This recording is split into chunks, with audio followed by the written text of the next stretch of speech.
যখন কোনো ছেলে মাল তার বাড়িতে যাবে বলে, আজকে নামলাম তোমাদের বাড়ি যাবো। এই আমার বাড়ি সবাই অসুস্থ। আরে সত্যি যাবে না, মজা করছি এখন না না, গেলে কোনো ব্যাপার ছিল না। এরপরে সপ্তাহে তোমার বাড়ি আমাদের নিয়ম না আছে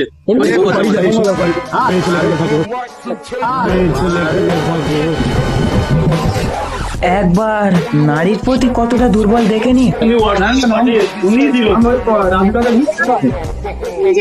ঠিক আছে আমি এখনো সেভ করিনি। তোমরা ভাবছো মেয়েটার ফোন নাম্বার দিচ্ছে মালটাকে, কিন্তু গাইস এই ভিডিওটি দেখো। 3টে বড়টা 30 টাকা, ডিম নিলে 40 টাকা। বলছি এই যাও, নাম্বার নেই, আমি অফিস করে লাস্টে ত্রিপুরা যাচ্ছি, তোমার বাড়িতে যাবো ডাল ভাত খেতে। এই মালটা সব জায়গাতে এমনই করে। তো গাইস তোমাদের ভিডিও ভালো লাগলে অবশ্যই চ্যানেলটা সাবস্ক্রাইব করো।